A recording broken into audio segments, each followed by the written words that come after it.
భర్త లేక జీవితం అనవసరం అనుకుని భావించిన వీరమ్మ తల్లి సహగమనం చేయాలని నిర్ణయించుకుంది. అగ్నిగుండం తవ్వేందుకు ఉప్పర కులస్తులు ఒప్పుకోలేదు. మాదిగలు వచ్చి తవ్వారు. అందుకే సిడిబండి నాడు వారికి గౌరవం. ముత్తైదువులు పసుపు దంచుతుంటే రోలు పగిలింది. వీరమ్మ మోకాల్ని అడ్డుపెట్టి తానే రోకలితో దంచింది. ఆ రోలు ఆలయం వద్ద ఉంది. పెళ్లికూతురిలా అలంకరించుకొని ముత్తైదువులకు పసుపు కుంకం పంచి భర్త చితి చుట్టూ 3 ప్రదక్షిణాలు చేసి బగబగా మండే అగ్నిలోనే భర్త చితిపై చేరి సహగమనం చేసింది. వేలాది మంది ప్రజలు కన్నీళ్లు కారుస్తుండగానే ఒక దేవత అవతరించింది. ఆ రాత్రి చినసాహెబ్కు ఒక కల వచ్చింది. వీరమ్మ తల్లి ఉయ్యాలలు ఊగుతూ, పిశాచాలను కాలితో తొక్కుతూ, ఎన్నో దీపాల కాంతిలో భక్తులకు కోరికలు తీరుస్తూ కనిపించింది.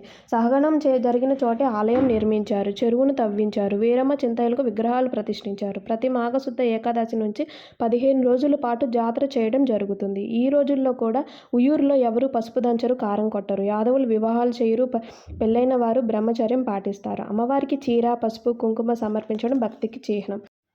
ఉయ్యాల ఊగే ప్రదేశంలో ఎలాంటి కట్టడం ఉండదు. ఈ రోజుకి కూడా నమ్మిన వారికి నమ్మినంత ఫలం ఇస్తూ ఉయ్యూరు వీరమ్మ తల్లి భక్తుల గుండెల్లో వెలిగిపోతుంది. జై వీరమ్మ తల్లి.